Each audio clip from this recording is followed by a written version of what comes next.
Hey guys, welcome back to Disturbing Kreationz Auto. And I know I'm looking a little rough today. I don't have my hair done. I'm not in my outfit, working outfit or anything, but I'm having a problem. So I rebuilt everything on this truck to come to find out it's got 15 gallons of old gas, 3-year-old gas, and it just will not ignite.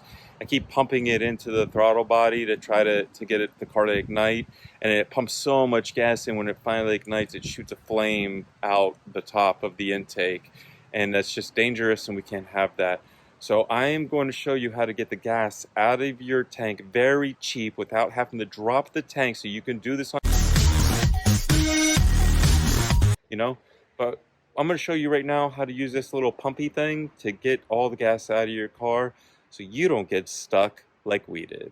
All right guys, so as you can see, I have the little hand pump siphon in there, and you can see that there's gas because it's yellow going through. Sometimes you can see little air bubbles. I don't know if we'll catch any, but you can actually see the fluid going through, and I can hear it, And we filled up one can already, and we're filling up another can, and then we're gonna fill up another can because there's 15 gallons in here. It's 2.5 years old. We can't use it, but we are going to save it for our gas heater to heat the shop, multi-fuel heater to heat the shop. It's intelligent. Don't throw this gas away. You don't have to drop your tank to do this. I just stuck the little thing in there, and that was it. So I'm gonna clear all of it out as much as I can until I tap on the tank and I hear nothing. Then I'm gonna put 2 or 3 gallons of fresh in it, but I'm gonna put premium, like the top line, to mix with whatever little crap is in there. Now, if the truck runs and I could get it out of the parking lot over to the shop, then we might do something about getting the tank out and cleaning it. But this is your best shot, is to use one of these little hand pumps.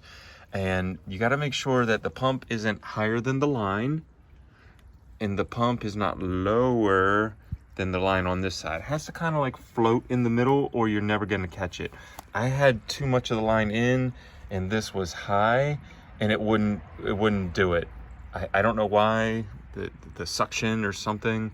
I don't even remember. I think I got this thing at Harbor Freight. I think you can get them online for like 10 bucks.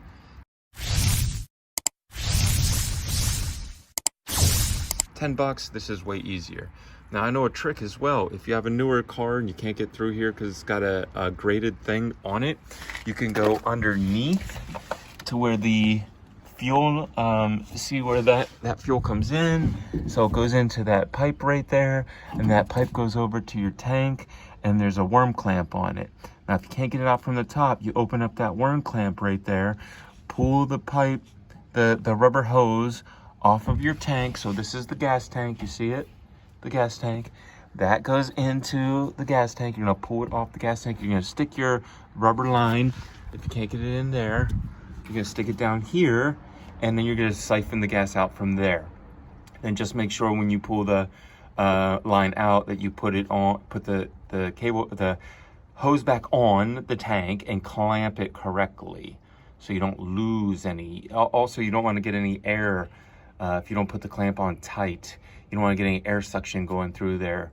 Especially if you have a carbureted system, you can't have air suction leak. Fuel injection is a little easier, but that's another trick to get your gas out. So we are roughing it.